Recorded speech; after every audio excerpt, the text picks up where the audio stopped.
Okay, let's start second session for design pattern course.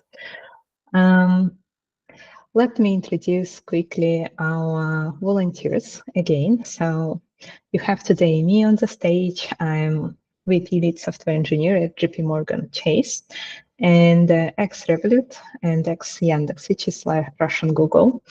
And overall, I built systems lastly to support 45 million clients. So I learned a lot about software. I worked always as backend engineer with real-time system, with objects, with JVM. So I hope I can give you everything that I learned through these years about design, about patterns, and about system design. We also have Sonali who preparing these amazing quizzes for you. And she is senior software engineer for 14 plus years of experience. And she specializes a lot about maintaining and scale different e-commerce systems and bring solutions. And Leslie, who helped us to make this track as much accessible for new joiners as possible because she's learning with us, with you, these patterns, but she review every session and ask a lot of questions for us who already like, okay, that's clear. Yeah, but she asking us as someone who read this book for the first time and who has never worked with patterns. But right now she's specializing in Python and Django. And we hope that this will make this track as much accessible as possible. So everyone will gain insights from it and it will be clear to everyone. So just one question to refresh what we discussed previous session. How would you say in your words, why do we need design patterns?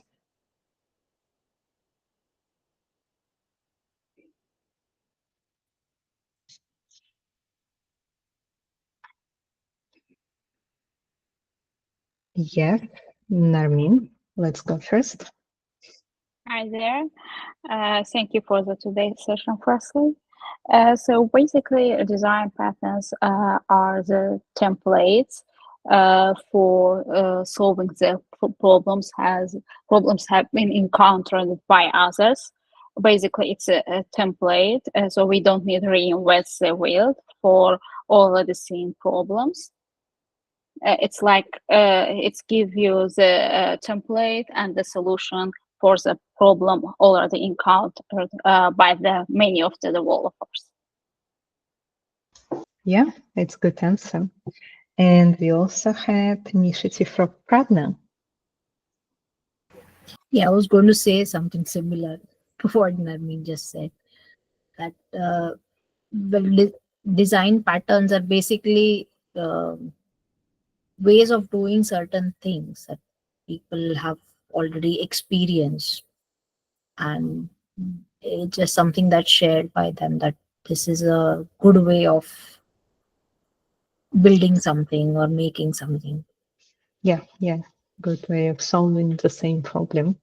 Yes, that's absolutely fine. And I would add it like it's also a language that's help you to communicate with other engineers quite quickly. Like you say, oh, let's do it through this pattern, and they also understand, yeah, let's do this through this pattern, and you know class diagram. So it could be beneficial to learn some of them. Okay, thanks a lot for your answers. Let's go next. Today we're going to discuss, first of all, observer pattern, and then next we will move to decorator pattern. So let's start with observer. Let's think about example in the book. So we had this weather data. We could implement it in the way where we read the object and get updates, and weather station is responsible to give updates to everyone and to know about everyone. So who can say what was not that good with this implementation that we decided to go to the next one? Who can remind from the book?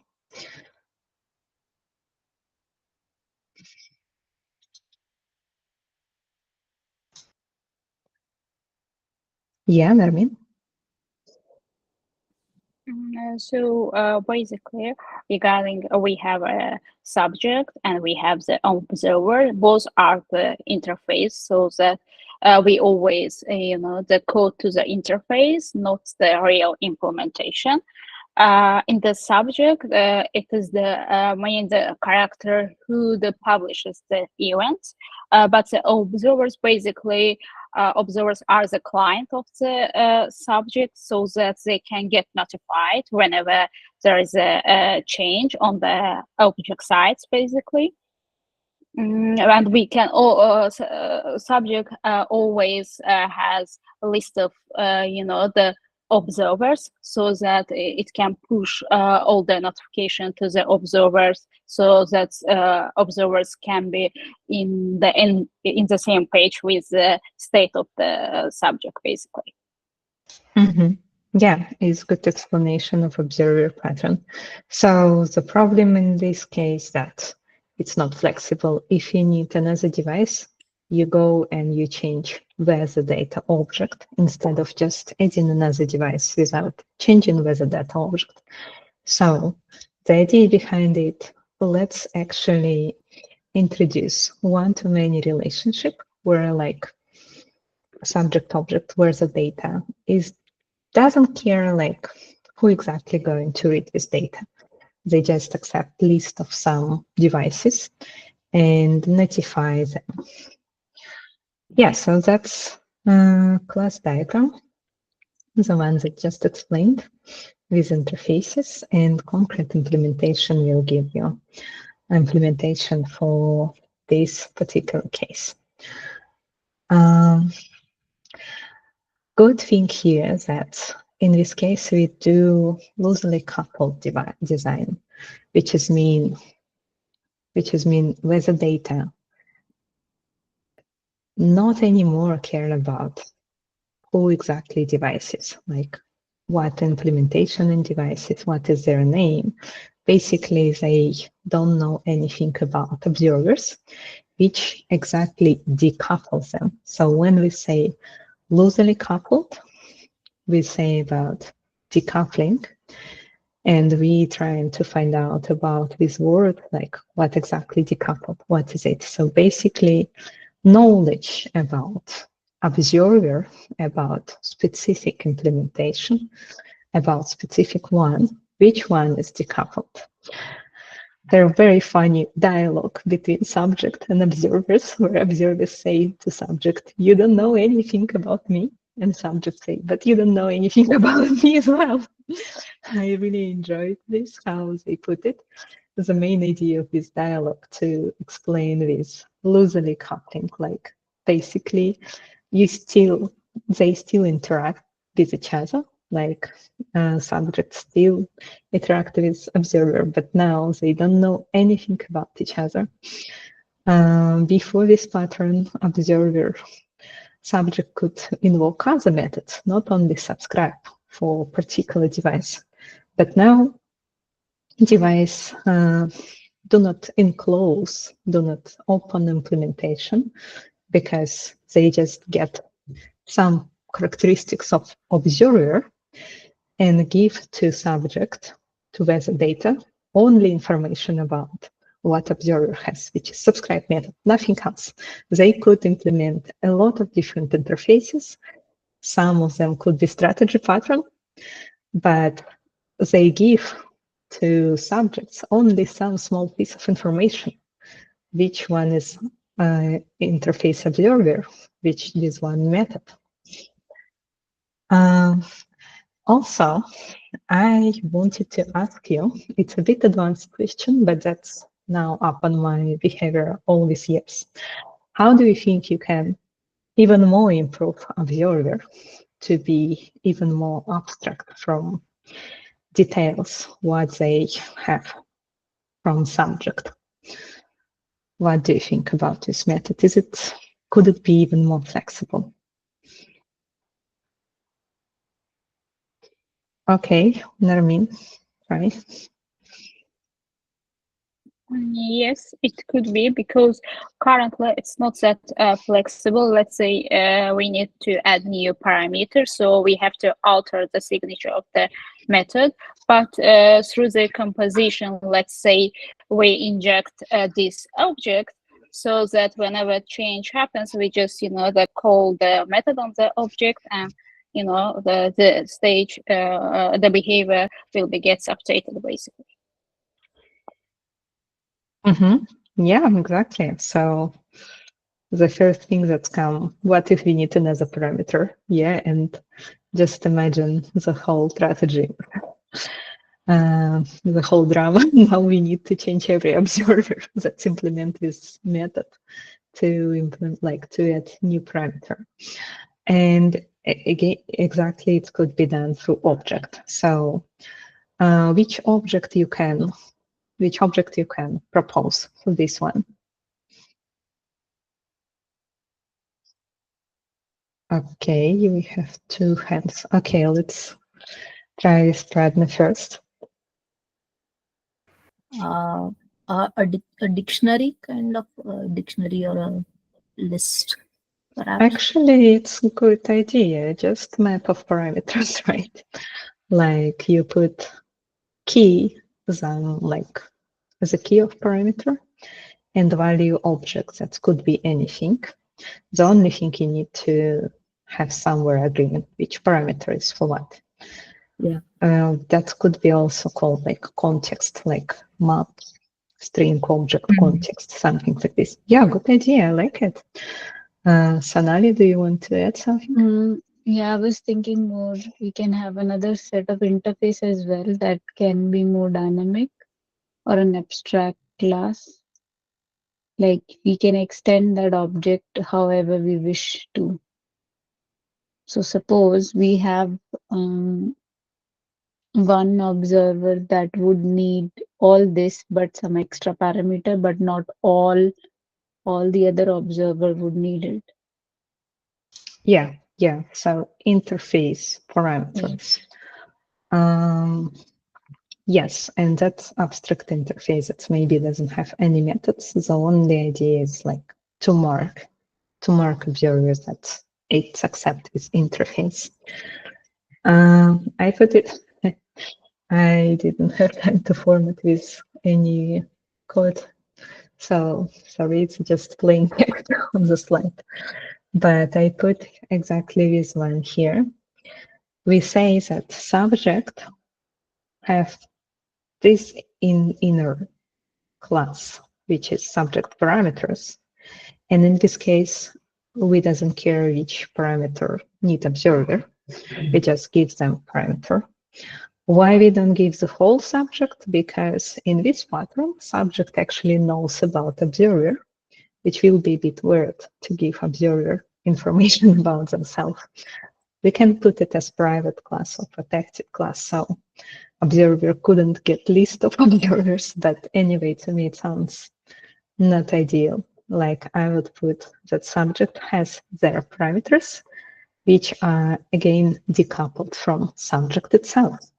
Like all models, all parameters, all data that subject work with, they are in additional class because they need only for subject. And only because of that, I can even put it as internal class. But of course, you can put it outside. It doesn't change anything.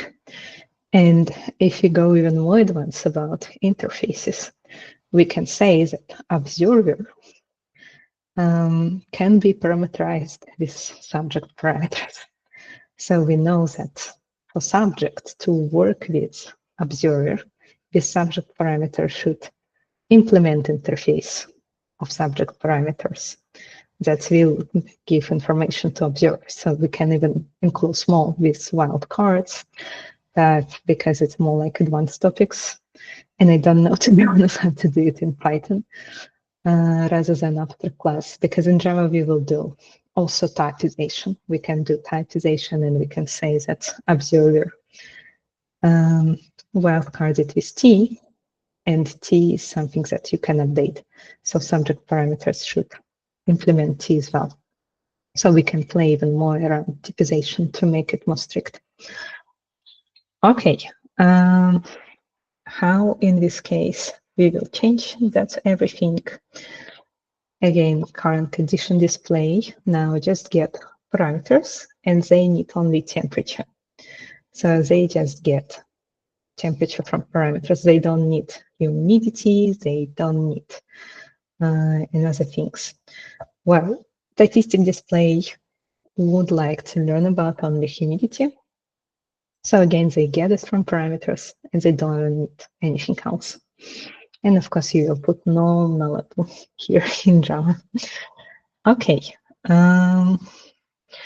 Now, very interesting topic that we can discuss next is about some other very popular pattern, which very coupled with this one. And I would even say it's the same one before I spotted this super small note on one page in this book. It says strictly that publisher subscriber pattern is actually not another one observer pattern. They are really related because they do the same. And I started to go deeper, to dive deeper. Okay, what exactly is the difference?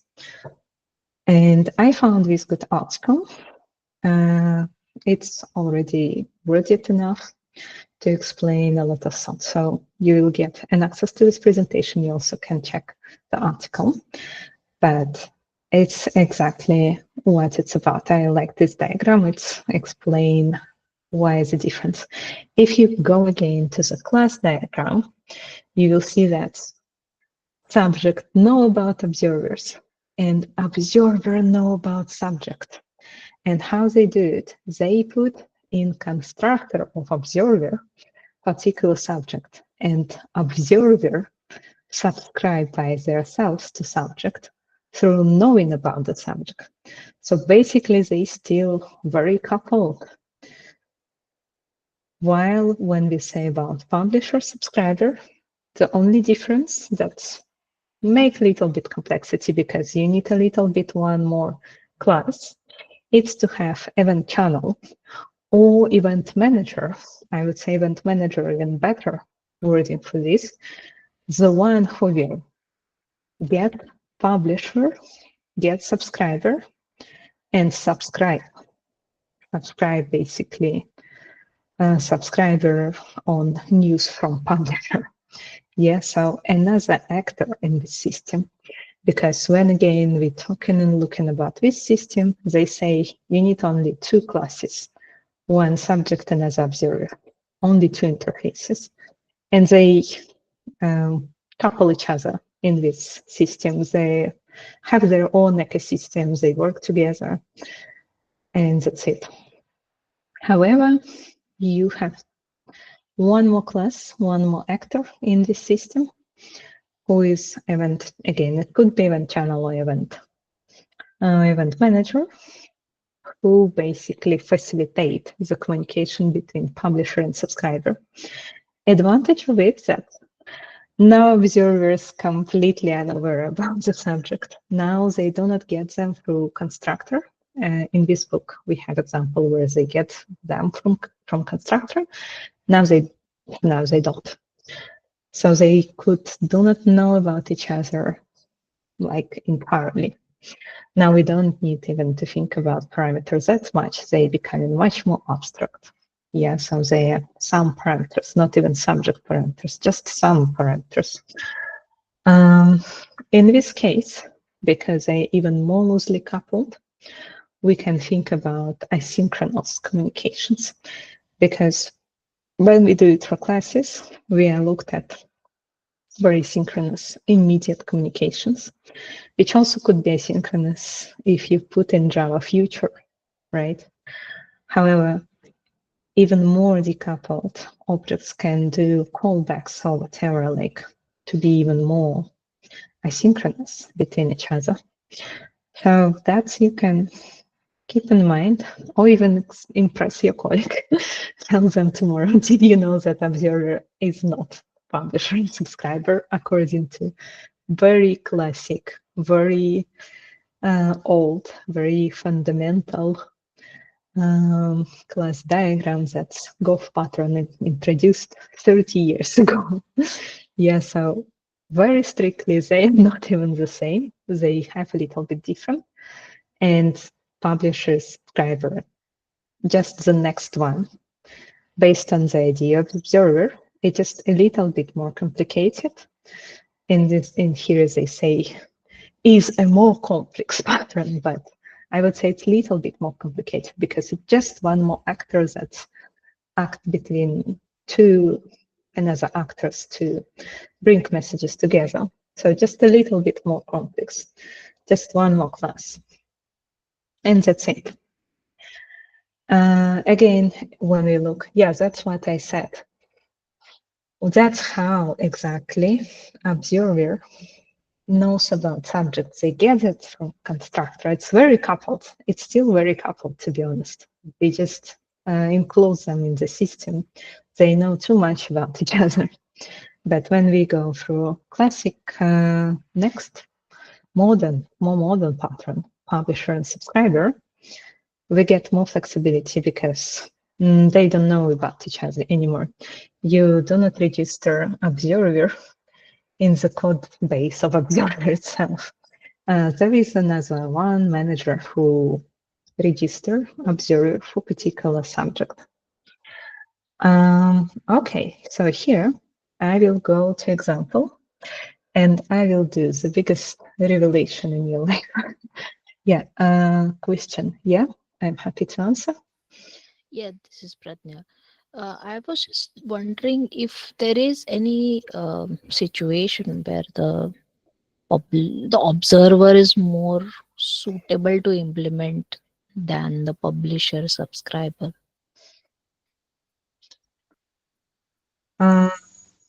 Yes, I looked at it and I found a reactor project.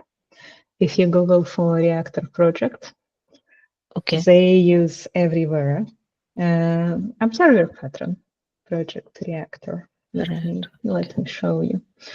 That's the context. This one. No, I think it's not this one because it's not context. Yeah, this one. Create efficient reactive system. So this is a library that give you reactive streams in Java. Basically, if you go to code base, they do a lot of observer pattern because they have someone who listens to events and notify next. Like what they do very fast notification systems through reactive streams. You can use it for like, if you implement your own Kafka reactive streams, something that you would need to make it efficient. So if you don't need asynchronous communications, if you want to keep it simpler, then you can use observer pattern. If you want it decoupled more, then you go with publisher subscriber pattern. So this one has it. And they would never decouple them because that's the idea, like how they accept data and give it next through observer pattern. So they need it faster. They would never do this asynchronously. So why would they use publisher subscriber if they know it? They put observer there. So that is modern after the example. Like thanks to my friend who shared it with me, I was thrilled that we still can find it today. Thank you. Okay. Let's go to Raccoon website. And here I will do the biggest revelation. So they say observer, known as event subscriber on listener. And basically, instead of having their classic pattern, they say publisher subscriber, and they don't have one more error. Basically, here they didn't declose them, and they have one more client. So basically, they have three objects in their systems. So client do publisher subscribe. So basically, when you look at this website and you see Observer, now you know it's not classic one. It's already modern one, which is publisher subscriber. It's not the same that in the book. It's not the same that Golf Gank implemented or described, I would say, 30 years ago. It's just next one, which has 3. Instead of 2, they have 3 actors in the system. Yeah, so here's the name that I like. It's Event Manager. So basically, Event Manager subscribe on subject observers, and observers, they are event listeners. So now when you would need too much information, you know how to do this. It's a bit different from the example from the book. Okay, my scrolling down is not that good. Yeah, that's the same idea, but you will see publisher subscriber implementation. So in the book, you have observer implementation. Here you have publisher subscriber implementation. And if we go next to the presentation, will we go next? Okay, good.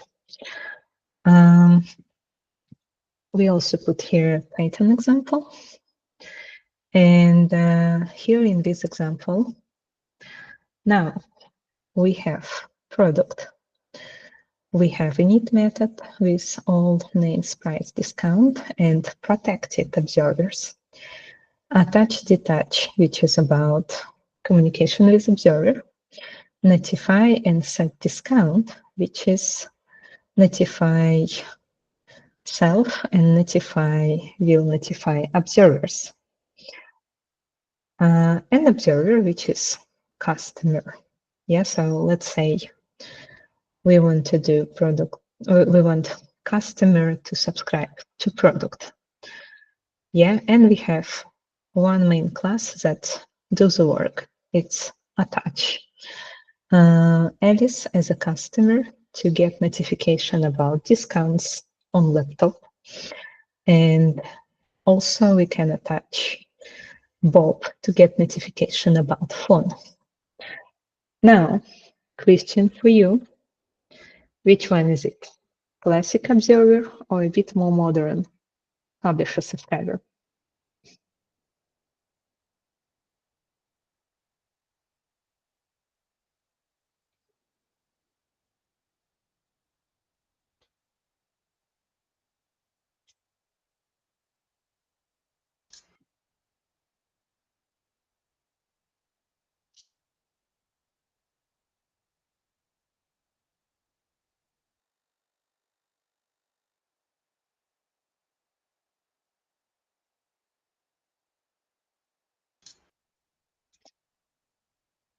I like these examples because it gives you even more flexibility regarding one-to-many.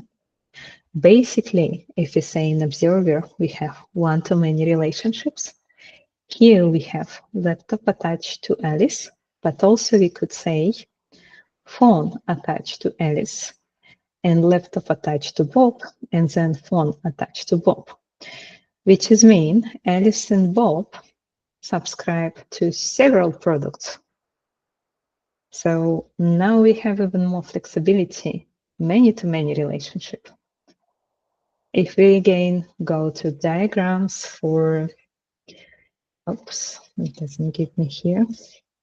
If we again go to this one, we see that this is how one-to-many is guaranteed, yeah, because you don't have more than one subject. You have only one in constructor, which good hint that basically this one, a bit modern one, it's already publisher subscriber, and in main function, we do event manager, which is someone who facilitates this process, subscriber to publishers.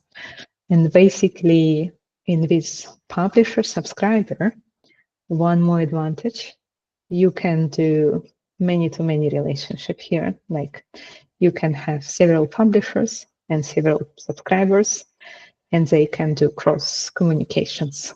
Yeah. So that's more flexible pattern. Again, Reactor project doesn't have it because they needed one-to-one, one-to-many. They needed more strict pattern, observer. So they use classic observer one. So that's give us another idea, like why we would prefer sometimes observer. If you want to guarantee there are one-to-many, if you don't want ability for customer to subscribe to several products, if they want to restrict them from them and say, no, only to one, that will be observer pattern. But here we have more flexibility. You can subscribe from laptop and phone at the same time. So we have publisher subscriber. Okay, any question before I go to system design? Oh, let's go.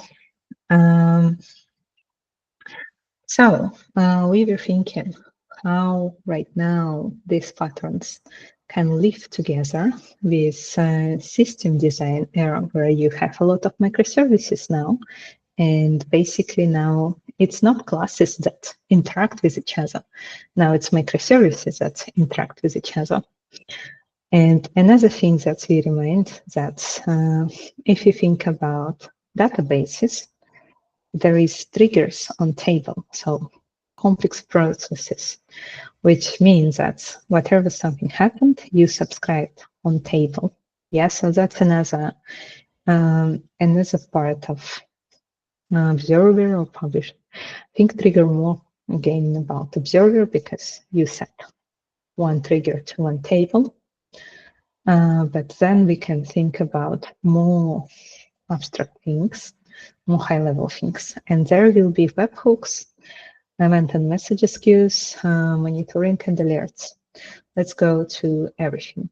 So triggers and tables. What is it? It's era of SQL and PL SQL. PL SQL, it's like whatever you pronounce it. So that's one example. Webhooks going to the next level. It's good implementation of observer pattern. We would even say publisher subscriber pattern, which is give you subject, which is servers and systems that maintain generation of events, discounts. Yeah, and observer anyone who would like to learn about them. Now you can do this for webhooks. And good example that notification systems are webhooks, going through webhooks basically. There is good diagram that I found from this blog, and it gives you how differently could models interact on the higher level, on system design level. So here we have API gateway, which is go to payment service and then go to Stripe, which is payment processor. And the payment processor from Stripe will give you the result at some point. You don't know when. So you just subscribe on it, subscribe on webhook. And another example is here when they look at payment from payment service, they ask for updates every time, like, is payment ready? Is it ready? Is it ready? So that's different ideas between how microservices can interact. Yeah, so in this case, we have this idea, webhooks, that's more about publisher subscriber on the system design level. Okay, GitHub webhooks, continuous integration. Workplace in Slack, yeah, so you move your ticket in Jira, you get notification in Slack. So that's another idea. Maybe you have it. Basically, I can ask audience, like if anyone having it in their systems, you can raise your hands. Okay, yes, good. So we have several. Yeah, good. So now you can think, oh, it's actually done through webhooks. That is publisher subscriber patterns that we've learned through design patterns. Another example is event-driven architecture, which is about having publisher and subscriber, basically. We have some user who come to our system, and there is an event that's about user. So user created event, yeah. And we listen to this event and we will give notification to user that, hey, registration completed successfully. Now you're a member of our amazing service. So I would like to ask you, it's actually another very good diagram I found. So microservices without having something as event router between them. They just go to each other and ask each other. And it's easy to come to cycle dependency. Like just think what's happening if service A notifies service C with one service D, with one service E, and then your event go by circle. It's possible to do this mistake. It's called cyclic dependencies. So to avoid it, we can use event-driven architecture. We can use their different services that listen to events. And service A, service B, for example, producing events, while service C, service D, and service E listen to them. And you can even exchange rights, like in the other direction. But be careful, like there shouldn't be any cyclic dependencies. I would like again to ask audience who has in their system Kafka or CMS, CQS from Amazon or any other message queue system, event-driven architecture. Okay, we have 1, 2, 3, 4.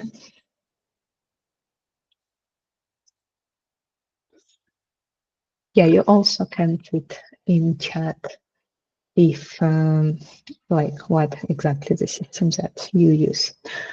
Okay, yeah, I see several hands. Perfect. Okay, let's go next. Another good example is distributed monitoring and alerts. Okay, Narmin, would you like to ask question or you just raise your hand? Nope, you said so. Have you ever used event-driven architecture? Maybe I have a low-speed internet connection. That's why it shows. Okay, no worries. Yeah. Yeah, good. Okay, so last example for observer pattern is monitoring and alerts. We have monitorings that could go to Grafana, to New Relic, to Datalog, so any system. And basically, when you think about it, it's also kind of using publisher subscriber. So your publishers is your microservices, and subscribers this monitoring system. They subscribe on your updates. They monitor. Sometimes they produce alerts if something go wrong, and they use webhooks and send it to Slack, for example, or to your phone, or to system that call you and say, hey, you need to fix this service right now. Something like this. So it's also about having publisher subscriber on this bigger, higher level of the server. Okay, yeah, here is some examples. Again, I would ask you if you used it ever. CloudWatch, Grafana, New Relic, Datalog. Okay, we see hands, we see, yay. Actually, that's cooler when you give reaction. Good. Good, so many people looked at this. Yeah, perfect. Yeah, I looked for diagrams, and basically message queue is someone who acts in between them. So something similar metrics collecting service, which is collecting them from, in this case, database, because we also need to monitor database if it's healthy, if it's all okay. Let's go to message queue. And then it could be some data processing, reactive streams that use observer under the hood. And at the end, all the system, it's all served on webhooks, on publisher subscribers. So now we have this pattern everywhere. Okay, let's go to Decorator pattern. Basically, I liked the example in this book and I didn't like it at the same time, because who would explain patterns through coffee? Like, it's something that you would never write as a program. But at the same time, I liked this picture. I liked how it's put different layers, and thinking about coffee that could have indeed so many flowers. It's a good example to memorize, like decoration of coffee is something really nice. And I don't know how much Starbucks paid them for this example. Basically, class diagram is very simple one, because we have only component and decorator that has component as a wrapping object. So we wrap in components through decorators. So the principle that come in here is open-closed, which is say that classes should be open for extension and closed for modification. So basically, we open them through decorator and we modified them like this, but we didn't modify classes themselves. Before I go to real-time example, would we have any questions on decorator pattern? Any questions from examples from the book? Let me know.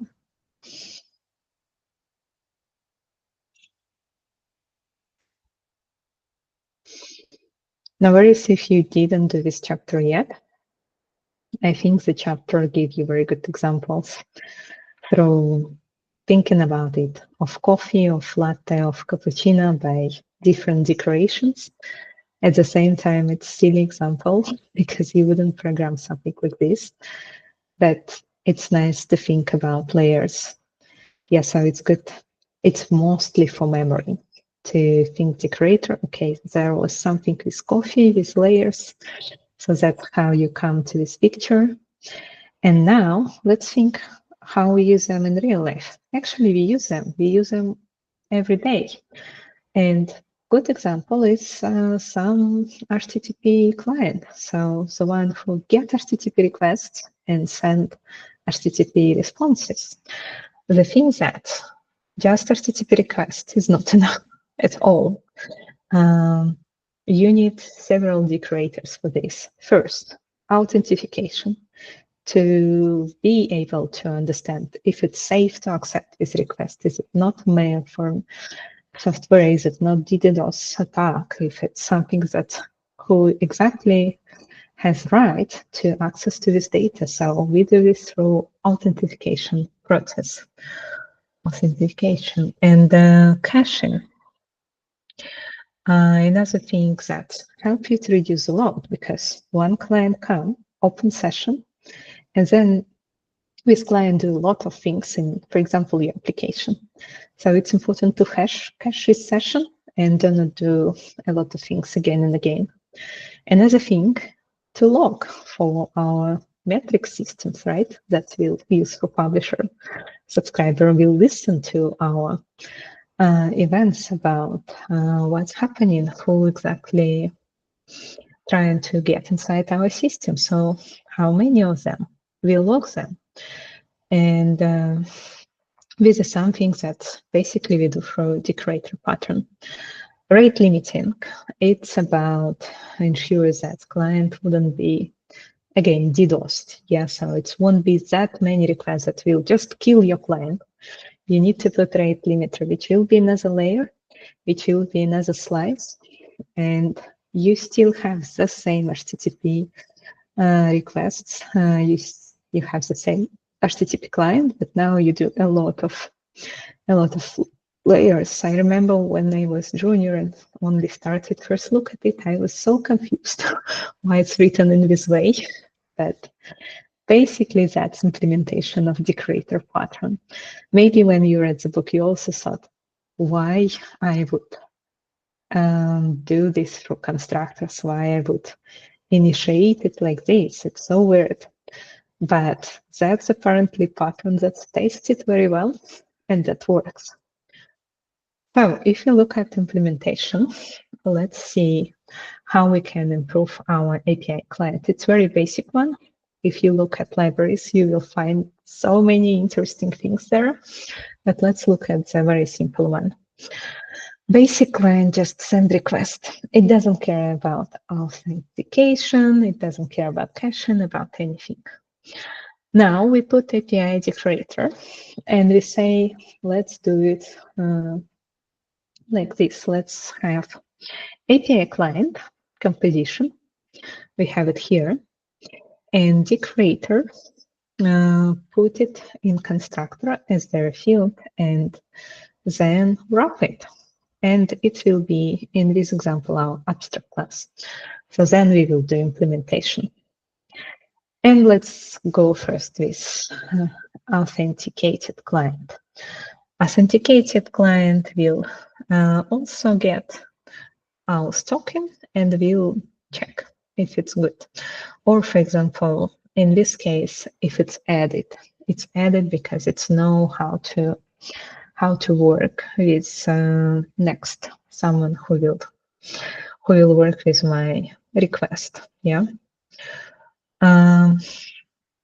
Login client that will send request, but before it will log. And when it will get response back, it will also log it as response.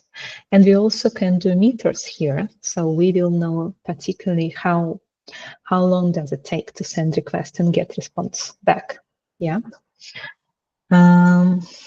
So we send request and we also can cache it for request data. So again, we don't need to, we just get them from cache send and that's it. Yeah, before I move to the next example, any questions to example with HTTP clients? Anyone worked with something similar before? Anyone looked at it? Anyone wonder now to look at it?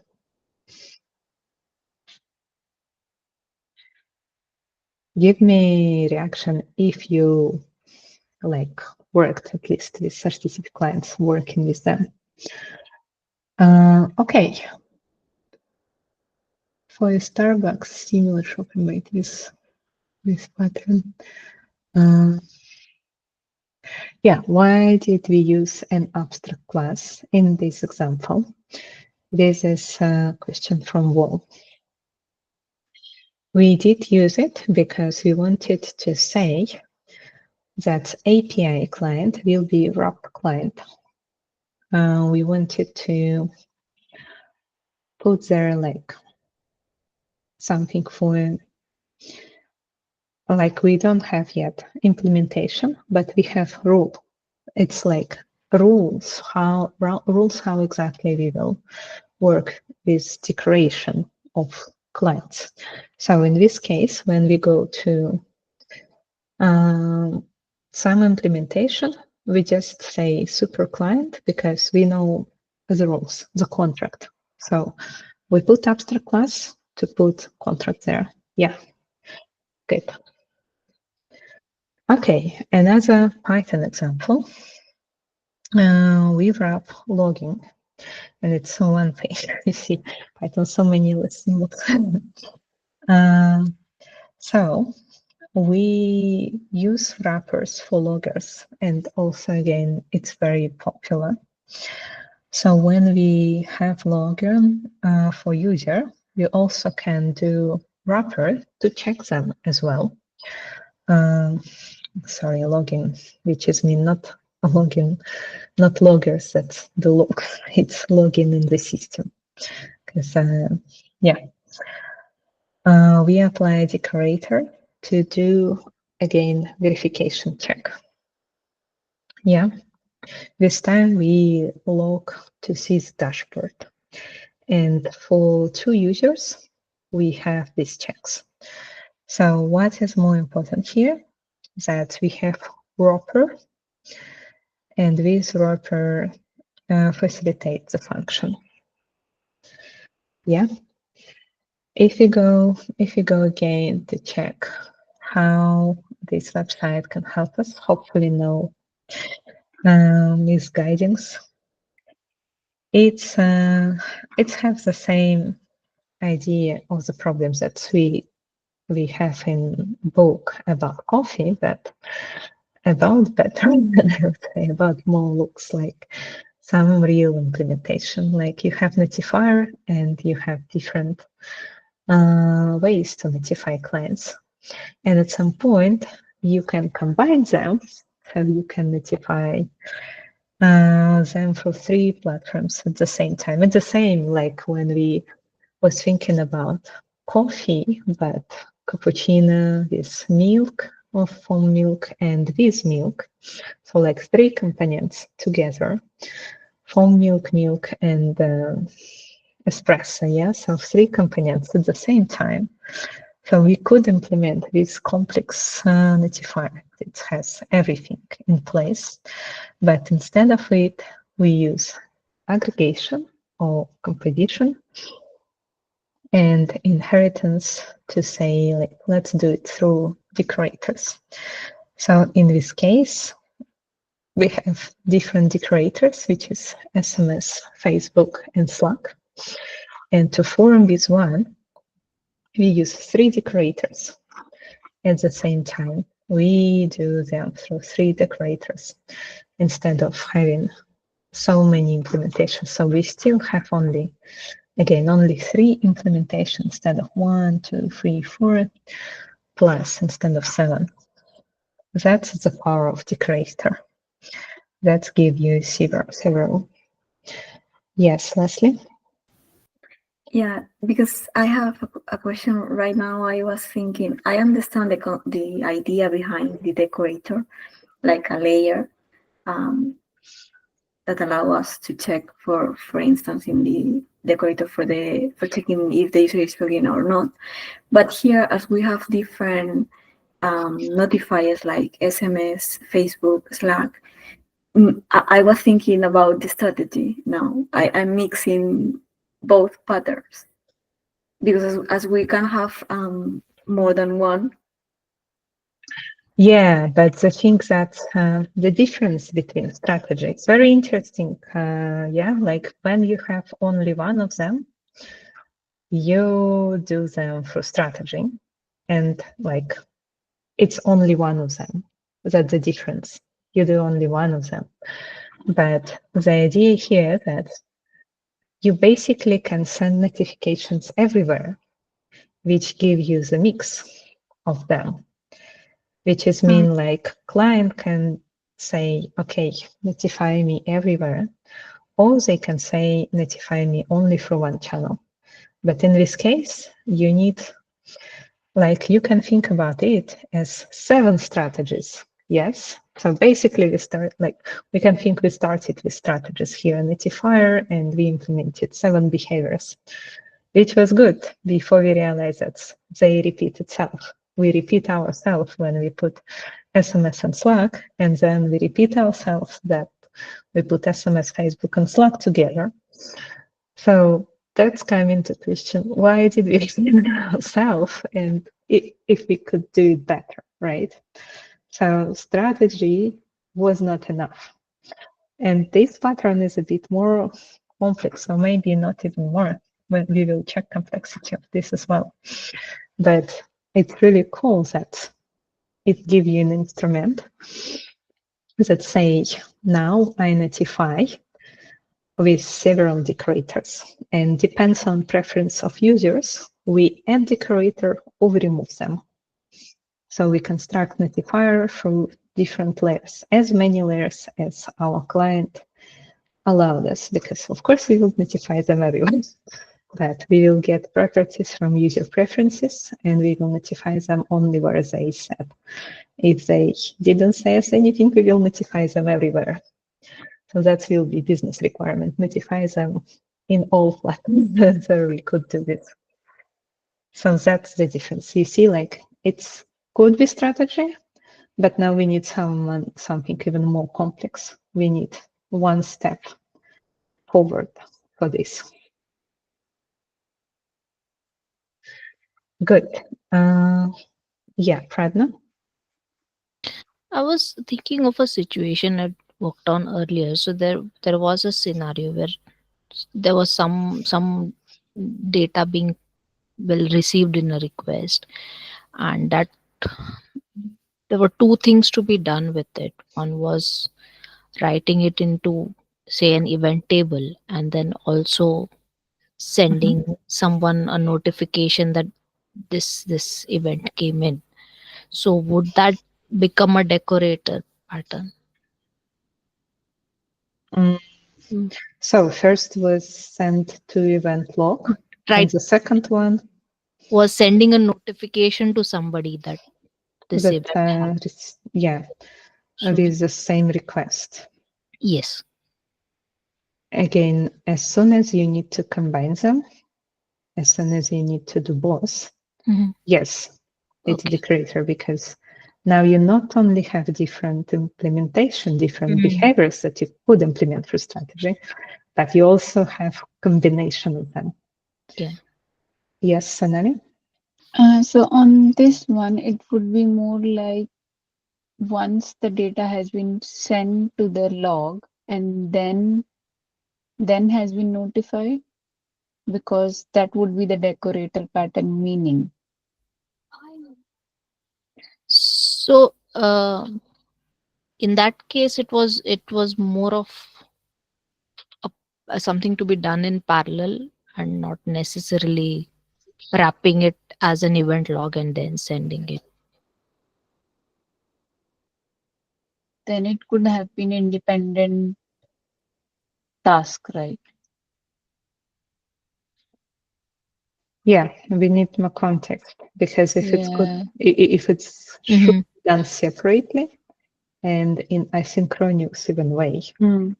and it's because when you say send notification, I can think about two, like send notification to metrics, then it's the same, like it should happen at But the same but time. but still it can be decorator because the request is same. It can be a decorator. The request can be logged, plus Mhm. the request can also be notified. Like once we Yeah, have yeah, yeah, the yeah. If I yeah. think about notification to metrics again, it definitely should take place, because Mm. you should register in your metric system your request. Then Yeah, you will yeah. track them. You will see how many requests happen per hour. So then it's the creator again. And here I would like to point not on the example, but on this thing like complexity. So we see that complexity like 2 stars. And if we look at strategy pattern, let's type here strategy. And we go to implementation, because yes, they have, for some reason, they have these complexities in implementation marked. So we see that actually strategy is easier. So we started with one which is easy one, and step by step we do different patterns which are a bit more complex. Yes, so you see, it started with strategy, but then we see we need something more complex. So that's why we have Decorator, which is different to strategy. But you could say now you decorate strategies together. Now you combine them to work together and do not repeat yourself in this case. And at the same time, strategy use everywhere, every day. As we were last time talking about tests, you do tests every day. That's why popularity of strategy is 3 stars of 3. While for Decorator, yes, you use it, but as soon as you have HTTP systems, login systems, as soon as you work with them, you use it. But maybe even you do not implement it by yourself. You can just look at them and understand them. And as an example, in Java, we had in this book writing to files, opening file input stream, buffers, etc. Yeah. So for me, it was like, that's why they are so weird. They just use decorator patterns. When I only started to learn Java so many years ago, I was thinking, why it's so hard to read from file? Why you need to open file, to open buffer, to open input stream? Why do you need all of these things and you put one into another? Now I have an answer. It's decorator pattern. Yeah, so let's continue. Sorry. And let's think about system design. Again, we can think about authorization services, load balancers, and CDN, which is caching systems. And if I would like to think on these levels, I would put it like this. I would say, okay, let's go back. Again, payment service. We have different systems that we see that we looked at last time. We had payment service and PayPal, MasterCard, Visa as strategies, but we would never combine them. Keep in mind, you never send the same payment to both PayPal and MasterCard at the same time because they charge client twice. Client wouldn't be happy. So here is definitely strategy and it's enough. But you also need to authorize your client. So you put another layer before you go to payment service. If you look at the presentation and diagram we had first session, you wouldn't see authorization service. But now we've put it here. There is one more layer. Now we understood that we need something to load our balance between several services. And we put load balancer. And then we understood we actually run this system across all over the world. And it's better to have their data nearby, not like data in Australia, in UK. Let's put CDN there, which will help us to put data in Australia and serve for clients in Australia, because to upload, for example, profile picture from UK to Australia, it will take maybe several seconds. That wouldn't look good for users. So we put CDN to work with them. Something very abstract, very high level, but I would say something like this. That's how you can think about with decorators in system design level. Yep. Okay, so we finished for today. Next time we will talk about creational patterns, but now you did the steps. I'm really proud of you. Thanks a lot for staying here. Follow links from slides to get access to all articles, everything that I could find, diagrams. Some diagrams I wrote by myself, so you will still see them in slides. And thanks a lot for your reaction. It's very rewarding. If you need any questions, you can ask us in LinkedIn, but you can ask us in Slack, anything that you need. Please contact us and do not forget to go through Google form. And we stop recording right now to have any dumb questions if you have them and don't want to ask now. Where